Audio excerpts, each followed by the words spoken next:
Hello friends, my name is Tarun and you're watching my YouTube channel English with Tarun Mittal. Well, today in this video, we are going to learn some vocabulary. Yes, we have already done vocabulary lesson 1 and lesson 2 and this is vocabulary lesson 3. So let's crack on with the lesson. Alright, resurrect, I repeat, resurrect, instill, evoke, reconcile, conserve, deport, extract. So let's start with the first one, resurrect. Resurrect का एक और synonym है revive. Well, to raise from the dead, कोई व्यक्ति अगर मर गया है उसको जिंदा करना. Somebody has died and to revive that person is called resurrect karna. Let's see some examples. The devotees of Shirdi Sai believe that he could resurrect the dead. तो शिरडी साईं बाबा हुए, उनके जो भक्त हैं उनका मानना है कि वो मृत व्यक्ति को भी जिंदा कर सकते थे. मतलब he had that power that he could resurrect the dead. He is trying to revive his sports career. The same way जिस प्रकार से व्यक्ति मर गया है और उसको आप रिवाइव करते हैं, किसी का करियर, चाहे वो स्पोर्ट्स का हो, चाहे वो फिल्म इंडस्ट्री का हो, अगर करियर डेड हो गया और उसको दोबारा से ज़िंदा करना है, दैट्स कॉल्ड रिवाइव करना. He is trying to revive his sports career. Suppose sportsman था, then he took a break and after a break, after 5 years, अब वो दोबारा से अपने करियर को रिवाइव करना चाह रहा है. He is trying to revive his sports career. It's not easy to resurrect acting career after a long break. Instil होता है कोई भी भावना, फीलिंग्स किसी में डालना, कुछ भी. जैसे इन हिंदी से संस्कार डालना. अगर आप किसी बच्चे में संस्कार डालें तो संस्कार डालना होता है इंस्टिल करना. और एक और वर्ड है इनकलकेट करना. इवन अगर आप किसी व्यक्ति के दिमाग में नफ़रत भर रहे हैं, जैसे ये दो आतंकवादी होते हैं और वो लोगों को का ब्रेन वॉश करके उनके माइंड में एक हेट्रेड भरते हैं, वो हेट्रेड भरना भी होता है इंस्टिल करना. When you join the army, तो आपके माइंड में एक देशभक्ति भर दी जाती है कि आप देश के लिए अगर यू हैव टू ले your life, you can do it. तो वो जो देशभक्ति मतलब पैट्रियटिज्म को भी आप किसी के अंदर डालेंगे तो इंस्टिल करेंगे, instil patriotism. Alright, let's see some examples. Gradually and firmly establish an idea or attitude in a person's mind. Parents should instill values in their children. ये काम है पेरेंट्स का, बच्चों के अंदर संस्कार डालना. पेरेंट्स शुड डालो मतलब इंस्टिल या inculcate values in their children. But nowadays I see that a lot of parents, they are too busy with their jobs and business. They don't have time to inculcate values in their children. Teachers should instill confidence in their students. तो teachers का काम केवल पढ़ाना नहीं है, बल्कि it's very important कि वो बच्चों को हेल्प करें, उनके जो हेजिटेशन है उससे बाहर निकालने में, उनके जो इनहिबिशंस हैं उनको ख़त्म करने में और कॉन्फिडेंस बिल्ड करने में. The motive of harsh punishment is to instil fear in the mind of people. बहुत कठोर दंड देने का जो मकसद है वो है लोगों के मन में कानून के प्रति डर पैदा करना. इंस्टिल फियर, तो फियर को माइंड में डालना होगा, इंस्टिल करना. Countries like Saudi Arab, Iran, जहाँ बहुत हार्श पनिशमेंट का प्रोविज़न है, and that too publicly hang कर दिया या पब्लिकली उसको पत्थर मार के मार दिया. That is an example they are setting that if you commit a crime, this is the consequence even you will have to face. So basically, by giving harsh punishment, they instill fear in the mind of people. Well, that's very important. If I talk about India, the crime rate is very high. The reason, people don't have any fear of law. India में कानून का डर नहीं है लोगों के मन में. The reason, no justice. एक कहते हैं justice delayed is justice denied. या जस्टिस होता भी है तो it comes after 20 years, 25 years. So, do you think there should be harsh punishment?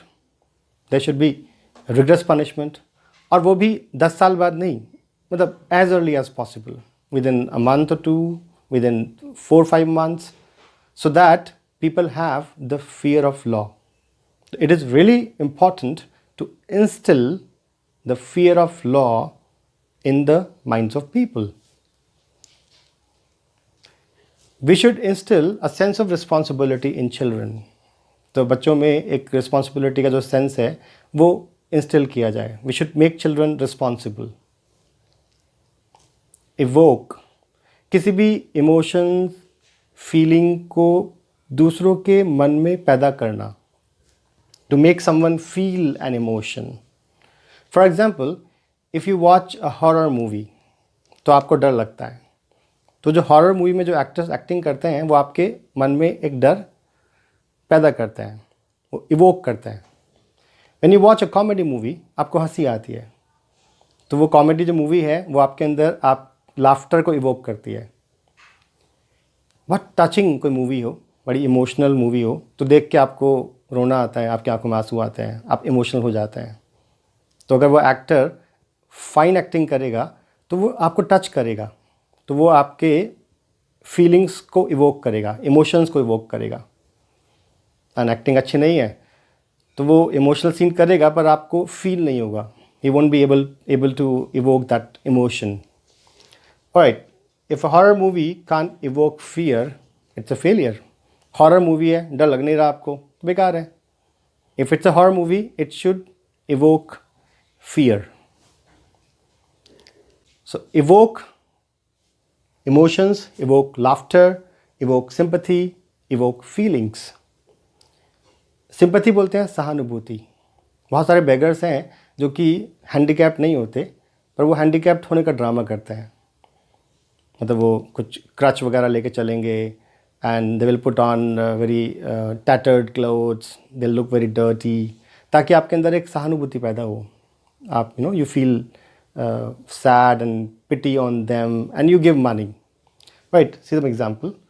Some beggars pretend to be handicapped to evoke sympathy and get more alms. Alms बोलते हैं भीख के लिए, मतलब जो भी आप उनको देते हैं, कैश या कपड़े, that's called alms. To get more alms and to evoke sympathy, they pretend to be handicapped. It was a flop movie. It failed to evoke laughter. मतलब हंसी नहीं आई. It was a comedy movie but it could not make people laugh. It failed to make people laugh or it failed to evoke laughter. I made a funny face to evoke laughter. Circus में आप जाएं तो joker का काम है to make people laugh. तो वो कुछ फनी एक्टिंग करेगा, फेसेस बनाएगा to evoke laughter or to make people laugh. Reconcile.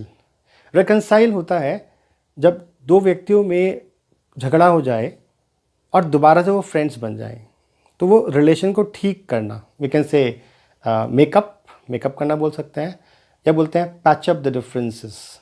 जो डिफरेंसेस हैं उनको पैच अप कर लो and again you become friends.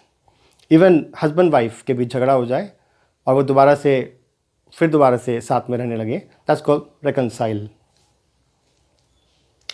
They were not on speaking terms, but they were finally reconciled after 7 years. बातचीत नहीं कर रहे थे, they had some quarrel, they had a fight, but 7 साल के बाद में they made up, or we can say they patched up their differences, or we can say they, अब दो तरीके हैं, they were reconciled, ये भी ठीक है, या they reconciled. आप यहाँ were ना भी लगाएं तो भी चलेगा. They reconciled और they were reconciled. They were on the verge of divorce, but they managed to reconcile. बिल्कुल डिवोर्स के कगार पे थे, मतलब डिवोर्स होने वाला था, but they managed to make up, they managed to reconcile. The court gave the couple 6 months to reconcile. जब कोई कपल डिवोर्स के लिए फाइल करता है तो जनरली उनसे बोलता है, कोर्ट सेज कि भाई आप 6 महीने साथ में रहो and try to sort out the issue. जो इश्यूज़ हैं उन्हें आप थोड़ा सॉर्ट आउट करने का प्रयास करो. Don't be in Hari, don't get divorced. See if you can reconcile. See if you can patch up your differences and again be together. I left no stone unturned to reconcile him with his brother, but all my efforts went in vain. So he had a fight with his brother, and they, stopped talking. I tried a lot. I tried my level best to help them patch up their differences, to reconcile him with his brother. But all my efforts went in vain. मेरे सारे जो प्रयास थे बेकार गए. They did not make up, they did not patch up their differences, और they did not reconcile. It's a big challenge to reconcile conservation needs with growing demand for water. Conserve करना होता है सेव करना, बचाना. एक तरफ तो पानी को बचाने की बात कर रहे हैं, पानी को बचाएं, कंसर्व करें, एंड सेकेंड साइड पानी की जो डिमांड है वो बढ़ रही है. तो बढ़ती हुई डिमांड पानी की पूरा करना और पानी को बचाना, अब इन दोनों को रिकंसाइल करना इट्स वेरी डिफ़िकल्ट. अगर पानी को कंसर्व करेंगे तो डिमांड पूरी नहीं होगी, डिमांड पूरी करेंगे तो कंसर्व नहीं कर सकते. तो it's a challenge to reconcile conservation needs with growing demand for water. Anyway, कभी आपके साथ ऐसा हुआ कि you had a fight with somebody, you had a quarrel with somebody, and then you reconciled, or you made up, or you patched up the differences. तो आपने अपने difference को patch up कर लिया, or you made up with the person, or you reconciled. So tell the whole situation. You can write down a paragraph and you can write in the comment box. So क्या हुआ, who took initiative? You went to him, you said sorry, you apologized, right? Okay. Conserve. तो conserve basically होता है जितनी भी environment की चीज़ें हैं, wildlife, forest, even water, oil, उनको बचाना, सेव करना, वेस्ट ना होने देना, right? To protect something from damage, change और waste. We are using coolers instead of AC to conserve electricity, मतलब टू सेव इलेक्ट्रिसिटी. कि कूलर्स का यूज़ कर रहे हैं AC की जगह पर इलेक्ट्रिसिटी बचाने के लिए, टू सेव इलेक्ट्रिसिटी, और I can say to conserve electricity. You must conserve your energy for the party. थोड़ा एनर्जी सेव करो. You must save your energy for the party. I'm not being lazy. I'm trying to conserve energy for the party. मैं lazy नहीं हो रहा हूँ, party के लिए energy save कर रहा हूँ. I am saving energy for the party. I am conserving energy for the party. He shortened his run-up to conserve energy. बहुत सारे फास्ट बॉलर्स अपना रनअप कितनी बार शॉर्ट कर देते हैं अपनी एनर्जी बचाने के लिए, to save their energy, to conserve their energy. We must conserve wild life, we must conserve forest, trees, orchards. से नाउन बनता है कंजर्वेशन और एक बनता है कंजर्वेशनिस्ट. तो कंजर्वेशन मतलब सेव करना, कंजर्वेशनिस्ट जो इस पे काम करते हैं, we can call them environmentalist. तो जो एनवायरनमेंट को बचाने पे काम करें वो हैं conservationist. There are people they want to conserve wild life, forest, water, oil, so they are conservationist. Conservationists are fighting to save the wildlife. That they are protesting against deforestation. They don't want trees to be cut down. कहीं भी पेड़ कटते हैं तो वो विरोध करते हैं उसका. तो conservationists are fighting to save the wildlife. Energy conservation must be promoted. तो एनर्जी को बचाना, मतलब जो एनर्जी है उसको कंसर्व करना, government should promote energy conservation. Government must promote energy conservation, or we can say energy conservation must be promoted. Deport. किसी country में कुछ लोग इंट्रूड कर जाएं, घुसपैठ करें या इलीगली इमिग्रेट करें, तो उन्हें पकड़ना और कंट्री से बाहर निकालना. तो to send people back to their country because they are living in your country illegally or they have committed a crime. So to send them back to the country is called deport karna. To force to leave a country, especially someone who has no legal right to be there or who has broken the law. Hundreds of illegal immigrants were caught and deported back to their countries. Immigrants माने जो आपके country में आके रह रहे हैं. Suppose it's India, और मान लीजिए lot of people from Pakistan, Bangladesh, Myanmar India में आके रह रहे हैं इलीगली, तो they should be caught and sent back to their countries, और I can say they should be caught and deported to their countries. The government has announced measures to deport illegal foreign workers to alleviate the problem of unemployment. कि वो foreign workers जो कि India में रह रहे हैं illegally, उनको पकड़ना और उनको वापस भेजना ताकि जो बेरोजगारी की समस्या है उसे कम किया जा सके. अलिविएट माने कम करना, मतलब कंट्रोल करना, कर्ब करना. To curb the problem of unemployment, और to control or to reduce the problem of unemployment. The government has announced measures to deport illegal foreign workers to alleviate the problem of unemployment. अभी बहुत सारे Rohingyas हमारे India में आए, they entered. Now they are living in India. So there are people who say कि भाई already India is so populated and we cannot accommodate more people. So they are they should be deported back to their country. On the other hand, there are people, they say ki they deserve sympathy, they have been kicked out of their country, उनको अपनी country से बाहर निकाल दिया गया है, the country has turned them out and now they have no shelter. If we also deport them, or we force them to leave the country, they will be in big trouble. So what do you say? So they should be deported back to their country, or you think they should be allowed to live? Extract. To remove or take out something. कोई चीज़ को remove करना या take out करना. जैसे अगर दांत को आप उखाड़ें तो दांत का उखाड़ना मतलब पुल आउट करना, इसको एक्सट्रैक्ट करना. If you have a loose tooth, you have a wobbly tooth, तो आप उसे डेंटिस्ट से जाके निकलवाते हैं. तो दांत को जो आप निकलवाते हैं दैट्स कॉल्ड एक्सट्रैक्ट करना. I had a wobbly tooth, मतलब दांत मेरा हिल रहा था, लूज टूथ भी बोल सकते हैं. I got it extracted last week, मैंने उसको निकलवा दिया. I got it extracted. चाहे तो है गॉट की जगह हैड का प्रयोग भी कर सकते हैं. I had it extracted last week.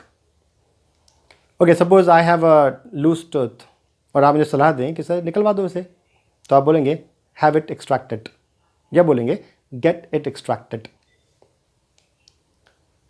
They extract the oil from the seeds for use in cooking. ये जो सीड्स होते हैं उसमें से तेल निकालना, जैसे मस्टर्ड के सीड्स आते हैं. अब मस्टर्ड का तेल निकालना है तो उसके सीड्स को मशीन में डालकर उसका तेल निकालते हैं. तो जो तेल निकालते हैं वो भी होता है एक्सट्रैक्ट करना. सपोज़ आप अदरक है, जिंजर है, उसका आपको जूस निकालना है. सो यू कैन, अगर आपको हाथ से ही करना है तो you can do like great कीजिए उसको, देन एक कपड़ा लेके उसमें आप रख के उसको स्क्वीज़ कर दीजिए, the juice will ooze out. This is how you can extract juice from ginger. Okay, do you know how to extract juice from ginger or from an onion? Extract का एक सेंस और है, किसी से कोई information उगलवाना, निकलवाना। तो sense वही है, मतलब आप दांत को निकाल रहे हैं, टेक आउट, आपने जूस निकाला कहीं से, एक्सट्रैक्ट किया, और किसी के पास माइंड में कोई इन्फॉर्मेशन है, दिमाग में, वो इन्फॉर्मेशन निकलवानी है उससे, that is also called extract करना। You can't extract any information from him, मतलब उसके पास कुछ माइंड में है, आप जितना मर्जी उससे ट्राई कर लीजिए, परसुएड कर लीजिए, you can't extract any information from him. In place of extract, we can use the word here, you can't get any information from him, you can't obtain any information from him. Okay, it was really tough to extract information from him. It was really tough. We got it, but it was really tough. Or we can say it was really tough to get or to obtain information from him. Or we can use the word elicit. It was really tough to elicit information from him. तो information निकलवाने के लिए we can use these 4 words: get, obtain, elicit, extract. Well, that's the end of the lesson. I hope you understood all the words. Again, very important that you watch it once and after a few days watch it again, so that आपको याद रहे, आप retain कर सकें, revise कर सकें, otherwise आप भूल जाते हैं, and try to use them in your daily conversation. Anyway, thanks for watching the video. See you again with some new lesson. Ciao ciao, and don't forget to like and subscribe to the channel and hit the bell icon. Thank you.